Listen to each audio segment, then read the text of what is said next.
മൂപ്പർ എടുക്കുകയാണോ?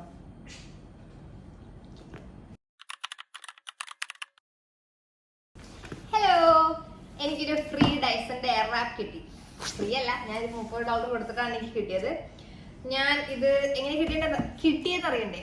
ഞാൻ സിങ് സേവർ വഴിയാണ് എനിക്കിത് കിട്ടിയത്. സിംഗപ്പൂരിലുള്ള ആൾക്കാർക്ക് ക്രെഡിറ്റ് കാർഡിന്റെ ഫസ്റ്റ് ടൈം കസ്റ്റമേഴ്സ് ആണെന്നുണ്ടെങ്കിൽ സിങ് സേവർ വഴി നമുക്ക് ഇങ്ങനത്തെ ഫ്രീ ഗിഫ്റ്റ്സ് ഒക്കെ കിട്ടും. അങ്ങനെ എനിക്ക് കിട്ടിയ ഒരു സാധനമാണ്. എങ്ങനെ കിട്ടിയെന്ന് ഞാൻ പറയാം. ഇപ്പോൾ ഞാൻ നേരത്തെ പറഞ്ഞ പോലെ നമ്മൾ ക്രെഡിറ്റ് കാർഡിന് ഫസ്റ്റ് ടൈം യൂസർ ആണെന്നുണ്ടെങ്കിൽ HSBC അല്ലെങ്കിൽ സിറ്റി ബാങ്ക്, സിംഗപ്പൂറുള്ള കാർഡ്സിന്റെ കേട്ടോ. അപ്പൊ ഞാനിത് HSBCന്റെ എന്തോ ലൈവ് കാർഡോ ലൈവ് പ്ലസോ അങ്ങനെ എന്തൊരു കാർഡ് എടുത്തിട്ടാണ് എനിക്കിത് കിട്ടിയത്. നമ്മൾ ഈ കാർഡ് അവരുടെ വെബ്സൈറ്റിൽ കയറുക, ഏതൊക്കെ കാർഡ്സ് ആണ് അവിടെ ലിസ്റ്റ് ചെയ്തിട്ടുള്ളത് എന്ന് നോക്കുക.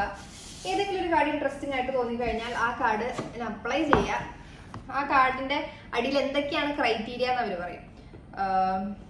മെയിൻലി നമ്മൾ ചെയ്യേണ്ടതെന്ന് പറഞ്ഞു കഴിഞ്ഞാൽ ഇത് കാർഡ് നമുക്ക് അപ്രൂവ് ആയി കിട്ടിക്കഴിഞ്ഞിട്ട് അവർ പറയുന്ന മിനിമം സ്പെൻഡ് നടത്താം. അത് അത്ര ഭയങ്കര വലിയ കാശൊന്നും അല്ല, ഒരു ഡൂവബിൾ എമൗണ്ട് ആണ്. എൻ്റെ ഓർമ്മ ശരിയാണെങ്കിൽ ഈ HSBC ലൈവ് കാർഡ് ഞാൻ എടുത്തു കഴിഞ്ഞിട്ട് എനിക്ക് ചെയ്യേണ്ട മിനിമം സ്പെൻഡ് വാസ് $500 അങ്ങനെ എന്തായിരുന്നു. ഫസ്റ്റ് മന്തിൽ $500. But depending on the card, ഞാൻ എൻ്റെ ഓർമ്മ ചിലപ്പോൾ തെറ്റായിരിക്കും, ബട്ട് ഡിപ്പെൻഡിങ് ഓൺ ദ കാർഡാണത്. നമ്മളിപ്പോൾ സിറ്റി ബാങ്കിന്റെ കാർഡാണെന്നുണ്ടെങ്കിൽ മിനിമം സ്പെൻഡ് ചിലപ്പോൾ കൂടുതലായിരിക്കാം, പക്ഷെ ഭയങ്കര കൂടുതലൊന്നും അല്ല. പിന്നെ അത് ചിലപ്പോൾ ഫസ്റ്റ് മന്ത് മാത്രമായിരിക്കില്ല, ഫസ്റ്റ് കോൺസിക്യൂട്ടീവ് 2 months 3 months എന്നൊക്കെ ഉണ്ടാവും. ബട്ട് എന്തായാലും അതൊരു അറ്റൈനബിൾ കാര്യമാണ്. പിന്നെ നമ്മൾ ഈ മിനിമം സ്പെൻഡ് എന്ന് പറയുമ്പോൾ വെറുതെ മിനിമം സ്പെൻഡ് നടത്തിയിട്ട് കാര്യമില്ല. ഇപ്പൊ ഞാൻ പറഞ്ഞ $500 has to be qualifying spend. അതായത് HSBC ലൈഫിന്റെ കാർഡ് എടുത്ത് അവര് തന്നെ ഒരു ലിസ്റ്റ് ഓഫ് കാര്യങ്ങൾ എഴുതിയിട്ടുണ്ടാവും, ഇതൊക്കെയാണ് ക്വാളിഫൈങ് സാധനം. അപ്പോൾ ആ സാധനങ്ങളാണ് നമ്മൾ പർച്ചേസ് ചെയ്യുന്നതെന്നുണ്ടെങ്കിൽ ചിലതിൽ ഗ്രോസറീസ് ഒക്കെ വാങ്ങിക്കാൻ എലിജിബിൾ ആയിരിക്കും, ചിലത് ടാക്സി ഒക്കെ നമ്മൾ ആ കാർഡ് വെച്ച് ബുക്ക് ചെയ്ത് കഴിഞ്ഞാൽ അത് എലിജിബിൾ ആണ്, ചിലതിലായിരിക്കില്ല, ചിലതിൽ ഡൈനിങ് ആയിരിക്കും. അപ്പൊ ഡിപ്പെൻഡിങ് ഓൺ ദ കാർഡ് അത് അതിനകത്ത് നിങ്ങൾ വായിച്ചു നോക്കണം. അത് വായിച്ചു നോക്കിയിട്ട് ആ ക്വാളിഫൈങ് സ്പെൻഡ് നടത്തി കഴിഞ്ഞാൽ വിത്തിൻ ഒരു 3 months ടൈം അങ്ങനെ എന്തോ ആണ് നമുക്ക് നമ്മൾ ചൂസ് ചെയ്ത് ഗിഫ്റ്റ് കിട്ടും. അപ്പോൾ ഈ ചൂസ് ചെയ്യാൻ പറ്റുന്ന ഗിഫ്റ്റും അവർ കുറച്ച് ഓപ്ഷൻസ് തരും. ഇപ്പോൾ ഡൈസന്റെ എയർ റാപ്പ് ആണെന്നുണ്ടെങ്കിൽ കുറച്ച് കാശ് കൂടുതലായതുകൊണ്ട് $30 ടോപ്പ് വേണ്ടി വന്നു. പിന്നെ ഹെഡ്ഫോൺസ് ഉണ്ട്, സാംസങ്ങിന്റെ സ്യൂട്ട് കേസ് ഉണ്ട്, പിന്നെ എയർ സ്ട്രേറ്റ് ഉണ്ട്, ഡൈസന്റെ വാക്യൂം ക്ലീനർ ഉണ്ട്. പക്ഷെ അതൊക്കെ കാശ് കൂടുതലായതുകൊണ്ട് കുറച്ചുകൂടെ കാശ് ടോപ്പ് വേണ്ടി വരും. പിന്നെ ഐപാഡ് ഉണ്ട്, പിന്നെന്താ അങ്ങനെ അല്ലാതെ ചിലർ വേറെ കുറച്ച് സാധനങ്ങളൊക്കെ ഉണ്ട്. അപ്പോൾ പിന്നെ ക്യാഷ് വൗച്ചർ ഉണ്ട്. ഞാൻ കഴിഞ്ഞ പ്രാവശ്യം സിറ്റി ബാങ്കിന്റെ ഒരു ക്രെഡിറ്റ് കാർഡ് എടുത്തിട്ട് ഇതേപോലെ എലിജിബിൾ സ്പെൻഡ് ചെയ്തപ്പോൾ എനിക്ക് ഞാൻ വേണമെന്ന് പറഞ്ഞത് ക്യാഷ് വൗച്ചർ ആയിരുന്നു. അപ്പൊ ഞാനൊരു $350 അങ്ങനെ എന്തോ ആയിരുന്നു, എനിക്ക് കറക്റ്റ് ഓർമ്മയില്ല. അപ്പോൾ അത്ര എമൗണ്ട് ആണ് എനിക്ക് വേണമെന്ന് പറഞ്ഞത്. അപ്പൊ ഞാൻ ക്വാളിഫൈങ് സ്പെൻഡ് നടത്തി കഴിഞ്ഞപ്പോൾ എനിക്ക് ആ ക്യാഷ് കിട്ടി. അതേപോലെ എബിൻ ഇതേപോലെ ഏതൊരു കാർഡ് എടുത്തിട്ട് സാംസങ്ങിന്റെ സ്യൂട്ട് കേസ് വേണം എന്നുള്ള ഓപ്ഷൻ പ്രിഫറൻസ് വെച്ചപ്പോൾ മിനിമം സ്പെൻഡ് ആ ക്വാളിഫൈങ് സ്പെൻഡ് ചെയ്ത് കഴിഞ്ഞപ്പോൾ സാംസങ്ങിന്റെ സ്യൂട്ട് കേസ് കിട്ടി. കളറൊന്നും നമുക്ക് ചൂസ് ചെയ്യാൻ പറ്റില്ല, അതൊക്കെ അവർ തീരുമാനിക്കണ പോലെ. ബട്ട് സാധനം കൈ കിട്ടി. അങ്ങനെ എനിക്ക് കിട്ടിയ ഒരു സാധനമാണിത്. നമുക്ക് എല്ലാം ഞാനെടുത്ത് പുറത്തു വെച്ചു, ഇതിനകത്ത് ഇനി ഒന്നുമില്ല. എനിക്ക് കിട്ടിയത് ഈ സാധനമാണ്. ഈ 3 അറ്റാച്ച്മെന്റ്സ് ആണ് ഉള്ളത്. മെയിൻ സാധനം കേൾ ചെയ്യുന്നത് കോമ്പ് പോലത്തെ ഒരു ഹെയർ ഡ്രയർ ഓപ്ഷൻ, അതും കൂടി ഉണ്ട്. ഞാൻ എത്ര നാളായിട്ട് ഇത് കിട്ടണം എന്ന് പറഞ്ഞ് നോക്കി നടക്കുവാന്നറിയോ. ഭയങ്കര കുറച്ച് പ്രൈസി ആയതുകൊണ്ട് ഞാൻ വാങ്ങണോ വേണ്ടിയോ. അപ്പൊ ഞാൻ തന്നെ എബിനോട് പറഞ്ഞു എനിക്ക് വാങ്ങിത്തരാൻ.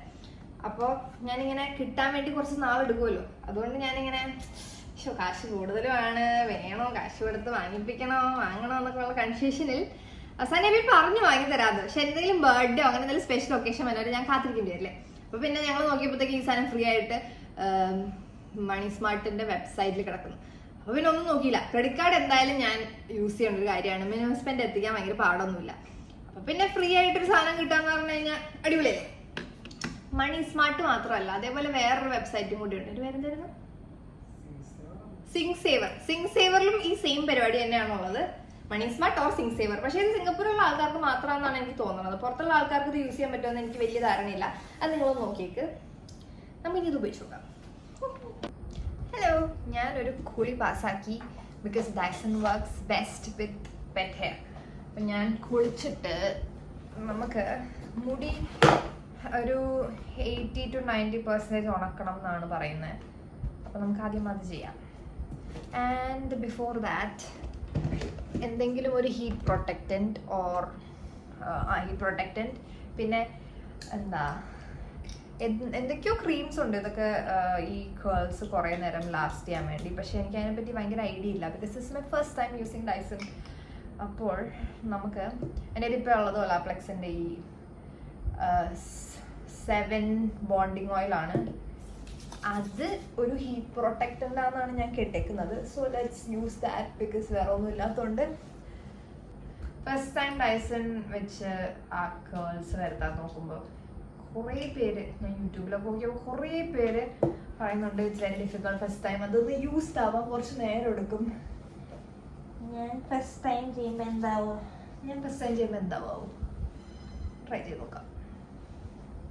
കുറേ വീഡിയോസ് കണ്ട് എന്താ പറയുക, ഒരു കോൺഫിഡൻസ് ഉണ്ട് ചെയ്യാൻ. ഫ്ലോപ്പ് ആവും എന്നൊരു തോന്നൽ വരുന്നില്ല. പക്ഷെ ഇതൊക്കെ വെറും ആത്മവിശ്വാസം. ഒരു സാധനം എടുക്കാൻ പറഞ്ഞു, വി നീഡ് ക്ലിപ്പ്. അതെടുത്തിട്ട് വരാം. ഓക്കെ, ആ സാധനം കിട്ടി. അപ്പോൾ ഡ്രൈ ചെയ്യാൻ ക്ലിപ്പിൻ്റെ ആവശ്യമില്ലല്ലോ, ജസ്റ്റ് ഡ്രൈ ചെയ്ത് നോക്കാം. ഹീറ്റ് ലെവൽ 3 ഉണ്ട്. എവിടെ പോയി? 3 level of heat. Cold, hot and medium hot എന്തെങ്കിലുമൊക്കെ ആയിരിക്കും.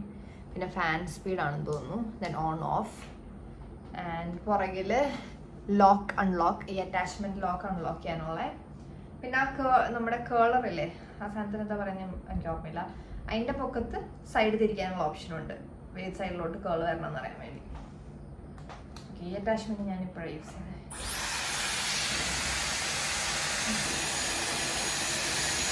Feel so much better. ഞാൻ ഇതിനു മുമ്പ് ഞാൻ യൂസ് ചെയ്തുകൊണ്ടിരുന്ന ഹെയർ ഡ്രയർ പ്ലസ് സ്റ്റൈലിംഗ് ഒരു ബേബി ബ്ലിസ്സിൻ്റെ ഒരു സെറ്റാണ്. ഇതേപോലത്തെ തന്നെ, ബട്ട് ആ കേളിംഗ് ഓപ്ഷൻ ഇല്ല. അല്ലാത്ത ഈ ഡ്രയർ, ഈ കോമ്പ് പോലത്തെ, പിന്നെ മറ്റേ ബ്ലോ ഡ്രൈ ചെയ്യുന്ന ആ സെറ്റൊക്കെ ഉണ്ട്. പക്ഷെ എന്നാൽ അത് വെച്ച് ഞാൻ മുടി ഡ്രൈ ചെയ്യുമ്പോൾ കിട്ടുന്നതിനേലും മെനി ടൈംസ് സാറ്റിസ്ഫാക്ഷൻ ആണ് എനിക്കിപ്പോൾ കിട്ടിയത്. കാരണം ഭയങ്കര ചൂട് വരുന്നില്ല, ഭയങ്കര ഹാർഷ് ഓൺ ഹെയർ ആയിട്ട് തോന്നുന്നില്ല. Feels good. ലോക്ക് ആയാവും.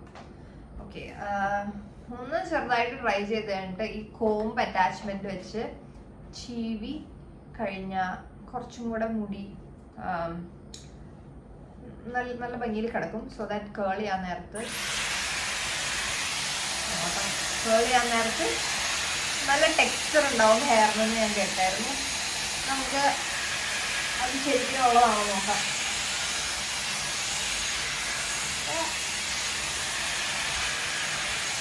ഓൾസോ ഈ അറ്റാച്ച്മെന്റ് യൂസ് ചെയ്യുമ്പോൾ നമ്മൾ കേൾ ചെയ്യുമ്പോൾ ഇവിടെ നിന്ന് ഈ ഭാഗം, ഇവിടെ നിന്ന് താഴോട്ടല്ലേ കേളായിട്ട് സ്റ്റൈൽ ചെയ്തിടാം.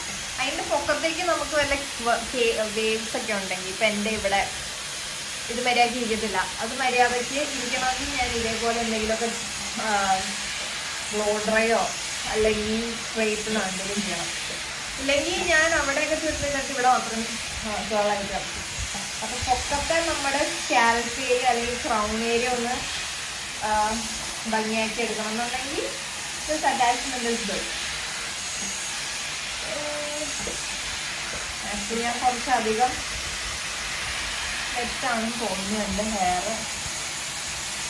എനിക്ക് നിർത്താം, കാരണം എനിക്ക് അറിഞ്ഞൂടാ 70 to 80 എന്ന് പറയുമ്പോൾ 80 to 90% ട്രൈ ചെയ്യാന്ന് പറഞ്ഞു കഴിഞ്ഞാൽ അത് എവിടെയാണെന്ന് എനിക്ക് അറിഞ്ഞൂടാ. സോ നമുക്ക് ഇവിടെ നിർത്താം. നമുക്കിനി കളിയാം. Where is that? This is the നമുക്ക് ആദ്യം നമ്മുടെ top part of the hair clip ചെയ്ത് വെക്കാം. Because work on sections, small sections. And wet ഹെയറിൽ ചെയ്ത് കഴിഞ്ഞാൽ, വെറ്റ് ഹെയർ ഒരു 80-90% ഡ്രൈ ചെയ്തിട്ട് ചെയ്ത് കഴിഞ്ഞാൽ these last longer for 1 week എന്നൊക്കെ ഞാൻ കേട്ടിട്ടുണ്ട്, ഐ ഡോണ്ട് നോ. ആൻഡ് ഇതിൻ്റെ ഗുട്ടൻസ് എന്ന് പറഞ്ഞു കഴിഞ്ഞാൽ 2 ആരോ ഇല്ലേ, നമ്മളിത് മിററിൽ വെച്ച് നോക്കിയിട്ട് നമുക്ക് ഏത് സൈഡിലോട്ടാണോ നമ്മുടെ കേൾസ് വേണ്ടത് ആ സൈഡിലോട്ട് പോയിന്റ് ചെയ്യാം, വിച്ച് മീൻസ് ഈ സൈഡിലോട്ട്. അപ്പം എനിക്ക് ഇങ്ങനെ തിരിയാം. ഞാൻ അങ്ങോട്ടാണ് കേൾ ചെയ്യുന്നത്. ഹോപ്പ്ഫുള്ളി ഞാൻ ഉദ്ദേശിച്ച പോലെ വരും. ഹീറ്റ് സെറ്റിംഗ് ഞാൻ ഹൈ ഇടാൻ പോവാ. ശരിയാവണേ.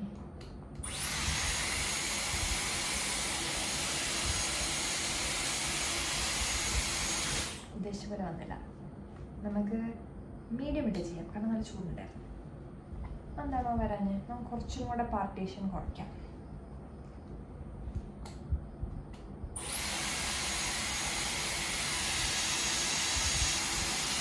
വരുന്നില്ലല്ലോ, എൻ്റെ കോൺഫിഡൻസ് ഒക്കെ വെറുതെ ആയിരുന്നു തോന്നുന്നു. എൻ്റെ കോൺഫിഡൻസ് ഒക്കെ പോയി തുടങ്ങി. ഓക്കെ, നമുക്കൊന്ന് ട്രൈ ചെയ്യാം. കേൾ ചെയ്യാം. അത് കുറച്ച് നേരം ഇങ്ങനെ ആക്കുമ്പോൾ അതൊന്ന് നിൽക്കുന്നില്ല. Off, take it off. I don't know, mixed feelings. ഇതില്ലായിരുന്നെങ്കിൽ നല്ലതായിരുന്നു. മാത്സ് എക്സാം ഞാൻ പണ്ട് എഴുതി പഠിച്ച് ചെയ്ത് നോക്കണതിന് പകരം വായിച്ച് നോക്കും ഓരോ പ്രോബ്ലംസൊക്കെ. അങ്ങനെ നോക്കിയിട്ട് എക്സാം അറ്റൻഡ് ചെയ്ത് മൂഞ്ചിയ അവസ്ഥയാണ് എനിക്ക്. ട്യൂട്ടോറിയലൊക്കെ കണ്ടപ്പോൾ ഞാൻ വിചാരിച്ചു സിമ്പിൾ സാധനം എന്നെക്കൊണ്ട് പറ്റും. ഞാൻ തുടക്കത്തിൽ പറഞ്ഞില്ലേ എനിക്കിത് ഭയങ്കര സിമ്പിളായിട്ട് തോന്നുന്നു, എന്നെക്കൊണ്ട് ചെയ്യാൻ പറ്റുമെന്നൊക്കെ തോന്നുന്നു എന്നൊക്കെ പറഞ്ഞ് ഞാൻ തുടങ്ങിയത്. മാങ്ങാത്തോലി എൻ്റെ മുടിയിരിക്കും നോക്കി കുഴപ്പമില്ലാണ്ട് അവിടെ ഇവിടെയൊക്കെ ചില സ്ട്രാൻഡ്സൊക്കെ കുഴപ്പമില്ലാണ്ട് വന്നു. പക്ഷെ എന്നാലും ഒരു ഡൈസൺ യൂസ് ചെയ്ത ഫീലൊന്നുമില്ല. പിന്നെ ചെയ്ത് എൻ്റെ മുടി ഉണങ്ങി. ആ ഒരു 20% വെറ്റ് ഹെയറി ചെയ്താലേ വീക്സ് നിൽക്കുള്ളൂ എന്നൊക്കെ പറഞ്ഞൊക്കെ അതിൻ്റെ ഗുണമൊന്നും ഉണ്ടായില്ല. അപ്പം ഞാൻ ചെയ്ത് പഠിച്ച് ഒരു വിധമായി വന്നപ്പോഴേക്കും എൻ്റെ മുടിയൊക്കെ ഉണങ്ങി. അപ്പോൾ ഡ്രൈ ഹെയർ ചെയ്തതിൻ്റെ ഗുണമേ എനിക്കുണ്ടാവുള്ളൂ. പക്ഷേ കുഴപ്പമില്ല, ഫസ്റ്റ് ടൈം അല്ലേ, ഇനിയും ഇമ്പ്രൂവ്മെൻറ്റ്സ് കിടക്കുന്നു. ഇനിയും ഞാൻ കുറച്ച് വീഡിയോ ഒക്കെ കണ്ട് ഇമ്പ്രൂവ് ചെയ്യാൻ നോക്കട്ടെ. അപ്പോൾ ഇതാണ് എൻ്റെ മുടിയുടെ അവസ്ഥ. പുറകിലൊന്നും ആയിട്ടില്ലെന്നാണ് എനിക്ക് തോന്നുന്നത്. ഇതിലുണ്ടോ? ഞാൻ വേറെ ഏറ്റവും വലിയ ബുദ്ധിമുട്ട് പാർട്ടീഷൻ എടുക്കൽ. ഇങ്ങനെ ക്ലിപ്പ് ചെയ്ത് വെച്ച് ചെയ്ത് അടുത്തതെടുത്ത് ചെയ്ത് അത്ര സിമ്പിളല്ല. ഇത് ഒരെണ്ണം ചെയ്ത് ഇത് ഒരുപ്പം എല്ലാം കൂടെ വീട് പിന്നെ ഏതാ ചെയ്ത് ഏതാ ചെയ്യാത്തത് ഒന്നും മനസ്സിലാവുന്നില്ല. ഭയങ്കര പാടാണ്. എനിക്ക് ഭയങ്കര പാടാണ് പേഴ്സണലി പാർട്ടീഷൻ എടുത്ത് ചെയ്ത് വരാനായിട്ട്. പക്ഷേ ഇന്നത്തോണ്ട് ഞാനത് നിർത്തുവാണ്. ഞാൻ ചിലപ്പോൾ എന്തെങ്കിലും അപ്ലൈ ചെയ്യേണ്ടതായ എന്തെങ്കിലും ക്രീമോ എന്തെങ്കിലും ലീവിൻ പ്രോഡക്ട്സ് എന്തെങ്കിലുമൊക്കെ ഉണ്ടാവുമായിരിക്കാം. അത് കാരണമായിരിക്കാം, ഐ ഡോണ്ട് നോ. എൻ്റെ മുടി ഞാൻ ഉദ്ദേശിച്ച പോലെ വന്നില്ല. പക്ഷേ ഇറ്റ്സ് ഫൈൻ. ഫസ്റ്റ് ടൈമിന് ഞാൻ വിചാരിച്ചു ഇതിൽ അടിപൊളിയാവുന്നു. പക്ഷെ എന്നാലും first time, so let's just leave it. ഞാൻ ഇനി ചെയ്ത് അടിപൊളിയാക്കി കൊണ്ടുവരാം. ഞാൻ അതിൻ്റെയൊക്കെ വീഡിയോസ് ഇടാം. നിങ്ങൾക്ക് ആർക്കെങ്കിലും ഇതെങ്ങനെയാണ് യൂസ് ചെയ്യേണ്ടത്, ഇതിൻ്റെ എന്തെങ്കിലും ട്രിക്സ് ഒക്കെ ഉണ്ടെങ്കിൽ പ്ലീസ് കമൻറ്റ് ഡൗൺ. എനിക്കത് ഭയങ്കര ആവശ്യമാണ്. പിന്നെ എന്തെങ്കിലും പ്രൊഡക്ട്സ് തേച്ചിട്ട് ചെയ്യുന്നത് ബെനിഫിറ്റാണ്, ഞാൻ കേട്ടിട്ടുണ്ട് നല്ലതാണ്. അങ്ങനെ തേക്കാൻ പറ്റിയ എന്തെങ്കിലും പ്രൊഡക്ട്സ് ഉണ്ടെങ്കിൽ അതും please let me know. Will be very useful. അപ്പോൾ ഇതാണ് എൻ്റെ റിവ്യൂ അല്ല, എനിക്ക് കിട്ടിയ ഡൈസൺ വെച്ച് this is the best I could do. So thank you so much for watching. By.